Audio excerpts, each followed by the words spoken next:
came as a joyous daybreak to end the long night of their captivity. So we have come here to 100 years later, the Negro is still not free. 100 years later, the life of the Negro is still crippled by the manacles of segregation and the chains of discrimination. 100 years later, the Negro lives on a lonely island of poverty in a vast ocean of material prosperity. 100 years later, the Negro is still languishing in the corners of American society and finds himself on exile in his own land. So we have come here today to dramatize a shameful condition. We have come here, so we have come. In a sense, we have come to our nation's capital to cash a check. When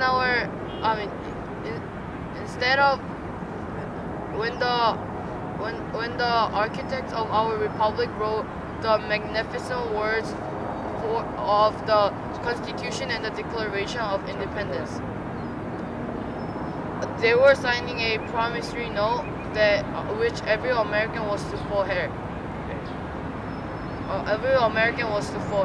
This note was a promise that all men, yes, as a black man as well as white man, will be guaranteed the unalienable rights of life, liberty, and the pursuit of happiness.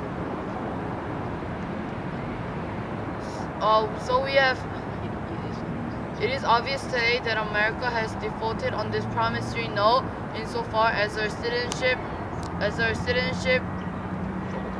citizenship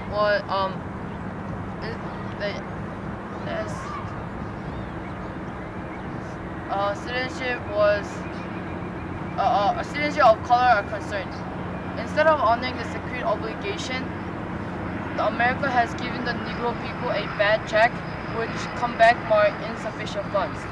We refuse to believe that there are insufficient funds of great vaults of opportunity in this nation.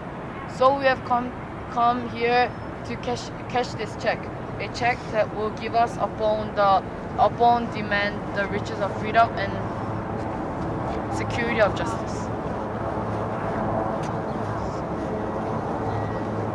We have also come to this hallowed spot to remind America our fears and desire now. This is no time to engage in the luxury of calling over to take the tantalizing drum of feudalism. Now it's time to make clear the promise of democracy. Now it's time to light from the dark and desolate of valley of segregation to the solid path of racial justice. Now it's time to lift our nation from the quicksand of racial injustice to the solid rock of brotherhood. Now it's time to make the justice a reality for past season. It will be better for this nation to overlook hundreds of these moments. This wearing summer of Negro legitimate discontent will not pass until there is an migrating autumn of the equality and justice. 1993 is not an end, but a beginning. And those who hope that the Negro needs to follow steam will now be content. We have road awakening if the nation returns to business as usual. There will be neither tranquility American until the Negro is